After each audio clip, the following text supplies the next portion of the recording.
Okay, this is a 15-second heads up to the TV studio that will be beginning shortly.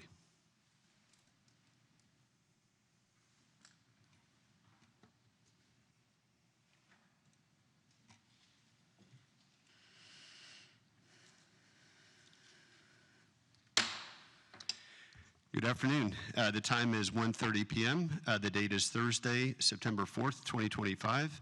It's another beautiful day here in Paradise, and I'm very pleased to call to order the regularly scheduled Zoning Board of Appeals meeting of the City of West Palm Beach. I'll first ask our Board Secretary to please call the roll. Deborah Peters. Present. Dana Picotte. Here. Jonathan Burgess. Here. Christopher Hagan. Here. Sherry Hack. Here. Let the record reflect that Emmeline Savage and Alfred Fields are not present. Okay, based on attendance of 5 members present, we do have a quorum. That does mean that everyone up here will be a voting member today unless one of the other members does show up. And with that, I'll go ahead and proceed with having everyone here rise for the Pledge of Allegiance.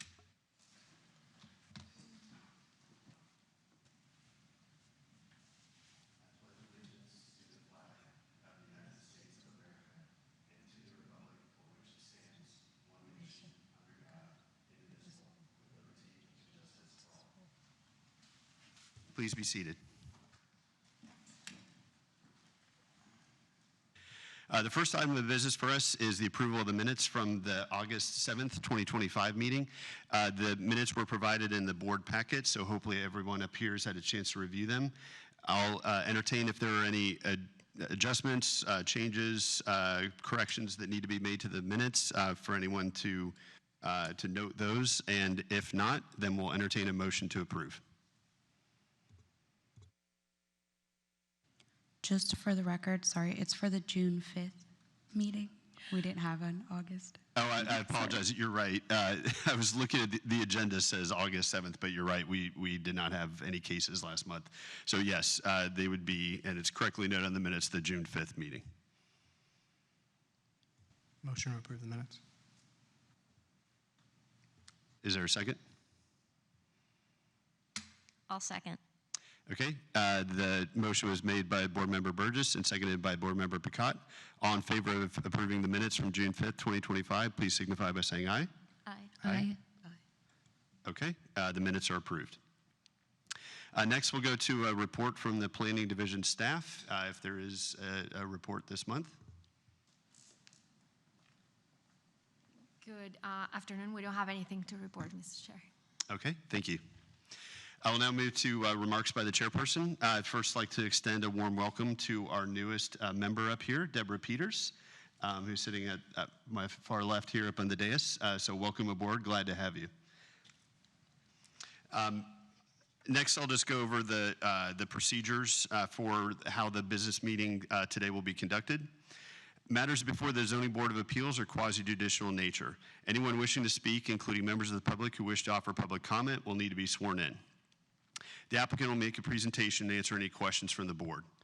The applicant will then be followed by city staff who will provide a presentation and recommendation to the board and then answer any questions. Members of the public will then be given an opportunity to provide comment, with each person receiving up to 3 minutes. City staff will also insert any public comment that is received in advance of today's meeting, such as emails, voicemails, etc., into the record. The applicant will then have the opportunity for rebuttal. The floor will then be closed and the board will go into executive session for discussion, a motion, and a vote. By the rules of this board, I did want to make everyone aware that 4 votes are required for approval of an item in front of us. So with that, I have no other announcements or remarks to make. So we'll now just go into ex parte communication. I'll start off on my right with Board Member Hack to disclose any ex parte communication for the case that's before us today.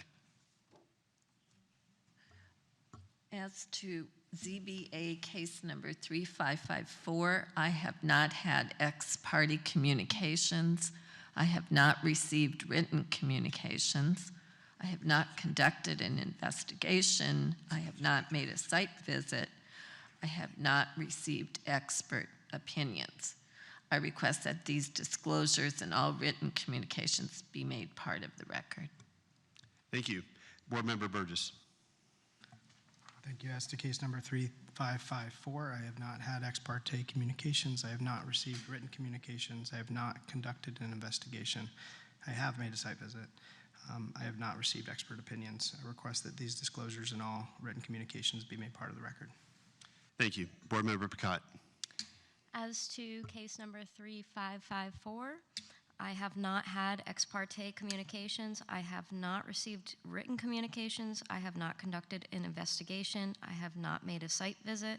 I have not received expert opinions. I request that these disclosures and all written communications be made part of the record. Thank you. And Board Member Peters. As for case number ZBA 3554, I have not had ex parte communication. I have not received written communication. I have not conducted an investigation. I have not made a site visit, and I have not received expert opinions. I request that these disclosures and written communications be made part of the record. Thank you. And for myself, as to matter Zoning Board of Appeals case number 3554, I have not had ex parte communications. I have not received written communications. I have not conducted an investigation, have not made a site visit, have not received expert opinions. I request that these disclosures and all written communications be made part of the record. I did have one additional disclosure, which was that I was retained as a consultant by Leisure Resorts, LLC. For the nature of that engagement was for traffic impact studies and parking studies on this site. That engagement began in 2015 and ended around 2017. So the engagement ended around 8 years ago. I'm not currently engaged with them, and I am able to make a decision today based solely on the competent substantial evidence that is presented before this board, and will not, that any prior engagement will not have a bearing on the decision I make today.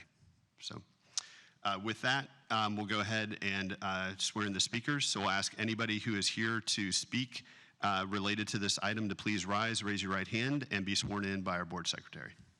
Do you swear or affirm that the testimony you're about to give is the truth, the whole truth, and nothing but the truth? Thank you. Okay. Thank you. So starting off, our first case is item B1 on the agenda. We'll ask our board secretary to please read that item into the record.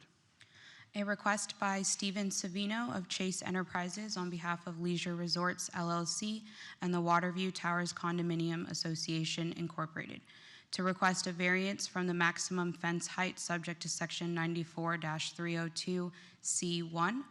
This is regarding the installation of a controlled access gate or fence along the Palm Harbor Marina and walkway. The allowance of the gate was subject of a settlement agreement between the city, Leisure Resorts, and the Waterview condo. The subject property, consisting of approximately 1.48 acres, is located at 402 North Flagler Drive within Commission District Number 3, Commissioner Christy Fox. Thank you. We'll now start off with the applicant providing us with the presentation. Yeah, my name is Joe Verdone. I'm a land use planner with the law firm of Carlton Fields. I'm here on behalf of Leisure Resorts today. We're here to file and finalize the variance required as part of the settlement agreement with the City of West Palm Beach, Leisure Resorts, and the Condo Association of Waterview Towers. The property is an odd-shaped property. It terminates in the southern end in a point, making it very difficult to meet front, rear, and side setbacks. The idea here is to provide some gated access, or gated gate features that provides a visual cue for people coming along the promenade, walking north, to know that now you're in an area that is restricted in after hours. So basically, we're trying to do this without fencing it off, but we're trying to create visual cues that are strong enough that somebody walking along the promenade would see a fence and realize this is the terminus of their walk, turn around and go the other way after hours. There's two locations for the fences. The first is the north. It meets minimum code. It is a 6-foot gate. The south is a 6-foot gate, but it does not meet the setbacks. It's short, a little bit over 3 3/4 feet to meet the 24-foot setback requirement. We have heard staff's request to try to reduce the scale of the gate. Originally, they looked at it as an 8-foot gate was too big. We've decided that we would amend the application down to a 6-foot gate to be consistent with both gates. So the north and the south gate will be the same. The north gate is a flat gate, 6 feet across, meets all its setbacks. The south gate is set back 20 feet, 3 inches, short by 3.75 feet, and proposes a 6-foot gate only in the arch section in the middle of the fence. The rest of the fence is about 4.5 feet.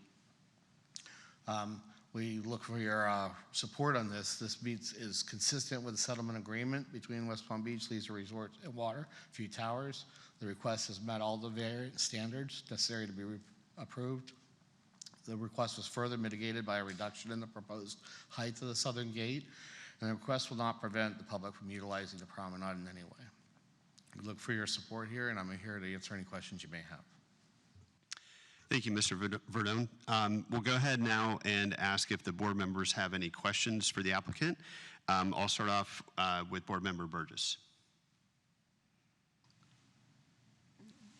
On the water side of the property next to the proposed location of the gate, there is a barrier there protecting the dock slip just north. further. What's the overall height of that structure, in your opinion? I believe that is 8 feet. 8 feet. Okay, and the installation of this fence any further north along the path to sit better in the setback is not possible because the settlement agreement kind of restricts it to the south side of that southern dock. Is that right? It's supposed to be the south side to secure that dock, so the point would be if we had to move it farther, it would interfere with that access to that dock. So this is sitting at the closest point to where we can still protect access to that dock. Okay, thank you. No further questions for the applicant. Okay. Board Member Picard, any questions of the applicant? No questions at this time. Okay. Board Member Peters, any question of the applicant? No questions right now, thank you. Okay. Board Member Hack? No questions. Okay. And I have no questions of the applicant. Thank you. I will now move to the city staff's presentation.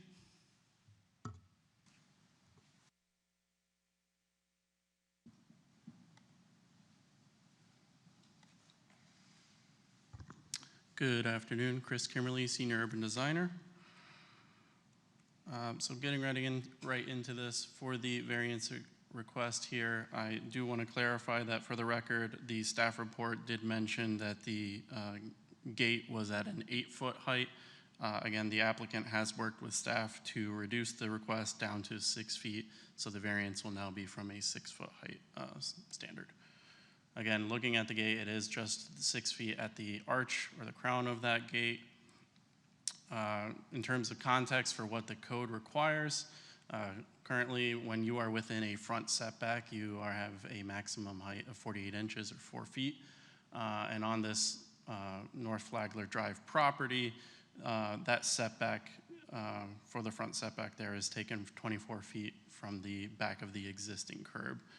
So given the weird configuration of this pointed lot toward the southern end, we do have the gate encroaching there, about 3 feet or so.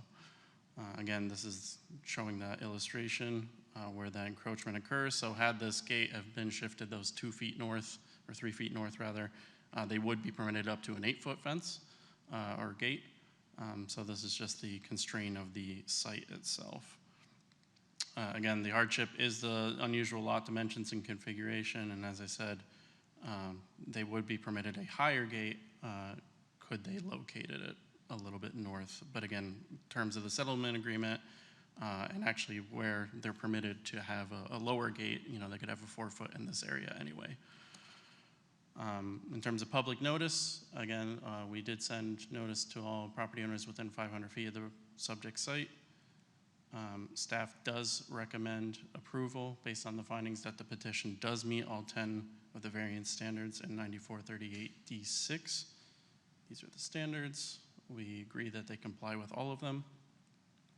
And then as an addition there, you see on the dais, I have provided an updated suggested motion. This is just to clarify the 6-foot high gate, not the 8-foot from the one that was in the staff report. If there are any other questions. Okay. And we'll start off with Board Member Picott. Any questions of staff? None at this time. Okay.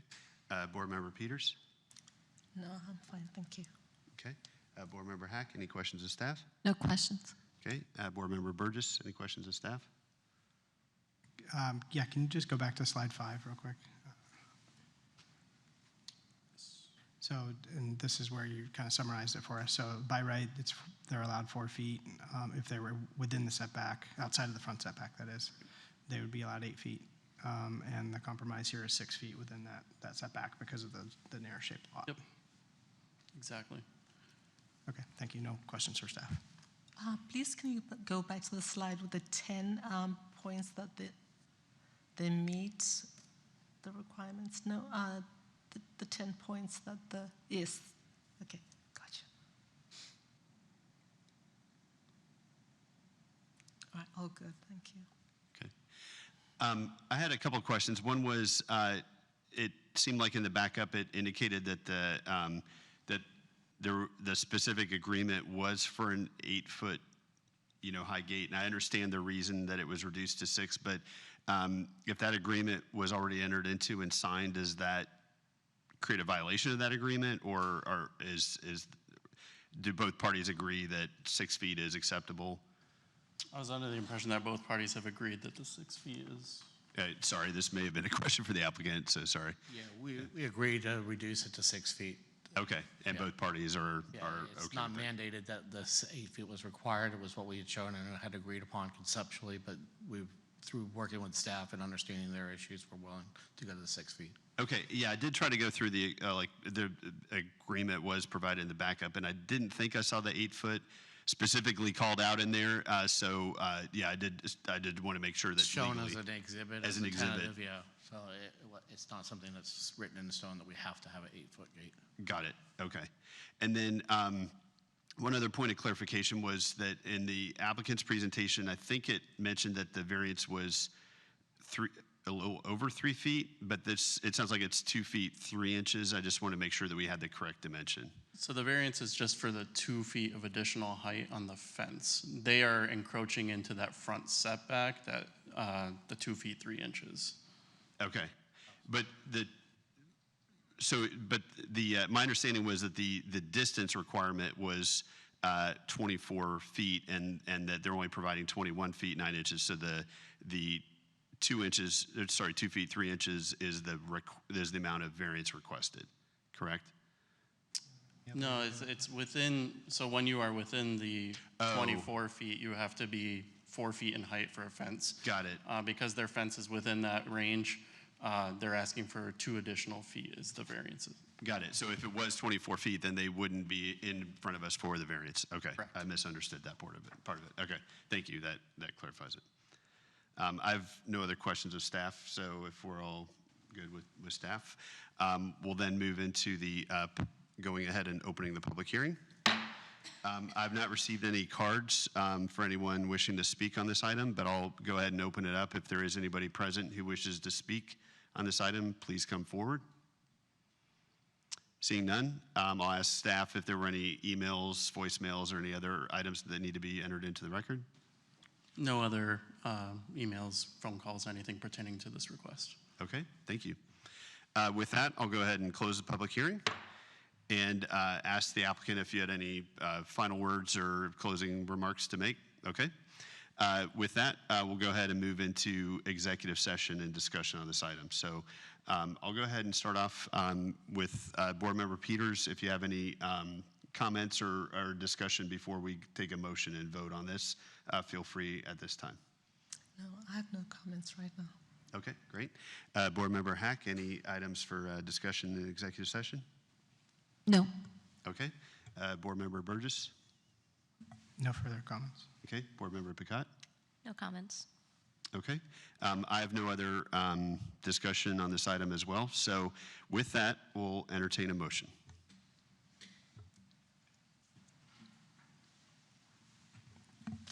I'll move that Zoning Board of Appeals approve the variance request included in ZBA case number 3554 as follows. A variance request from section 94-302C1 permitting a 6-foot high gate within the front setback along North Flagler Drive. This motion is based upon the testimony presented along with the application submitted, which constitutes competent and substantial evidence that the standards in section 94-38D6 have been met.